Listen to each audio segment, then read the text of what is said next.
avec la couleur de la betterave. Exactement. Donc comme tu l'as dit, en fait, certaines peintures ont besoin de ce qu'on appelle un pigment. Le pigment, c'est ce qui donne la couleur à la peinture. Et là, en l'occurrence, la betterave, ça va plutôt être de quelle couleur d'après vous, les filles? Rouge. Qu'est-ce que vous en pensez, vous, les filles? Donc moi, je m'appelle Cindy, je suis animatrice environnement et sciences chez Arboresciences. Donc le but d'Arboresciences, en fait, c'est de donner au public des clés de compréhension pour mieux comprendre son environnement au sens large, environnement naturel et environnement urbain. Tout ça dans l'objectif de faire des choix citoyens éclairés. Donc ici nous sommes à Tours, à l'île Bazac, où on intervient en fait avec 3 quartiers de Tours avec qui on travaille régulièrement. Les Rives du Cher, les Fontaines et Roche-Pinard. Et l'idée en fait de cet après-midi, c'est de partager des activités autour des sciences et autour de l'environnement.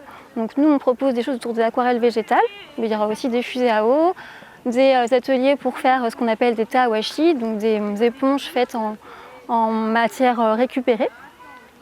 Et il faut savoir qu'en fait ça vient aussi clôturer toutes les activités qu'on propose l'été, mais qui vont aussi continuer là après aujourd'hui.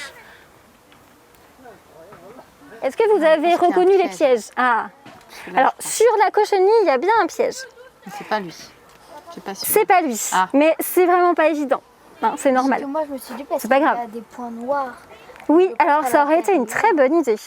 Donc le thème du coup c'est aquarelle végétale. Donc on propose au public de découvrir ce que sont les pigments, comment sont extraits les pigments et comment ils ont été extraits depuis des années. Ça remonte jusqu'à la Renaissance, la préhistoire.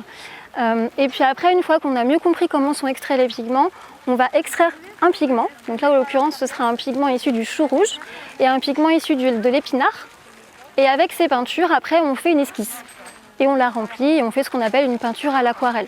En fait, ce qui est intéressant, c'est que ça mêle vraiment le côté science et le côté nature, puisque là, on s'intéresse vraiment aux colorants, aux pigments qu'on peut trouver à l'intérieur d'une cellule, par exemple. Et du coup, ce qui est intéressant, c'est qu'on peut faire des liens aussi avec les façons dont on extrait les pigments. Maintenant, ça se fait majoritairement en laboratoire. Avant, voilà, on découvre aussi qu'on exploitait beaucoup en fait les matières premières, les ressources naturelles qu'on avait.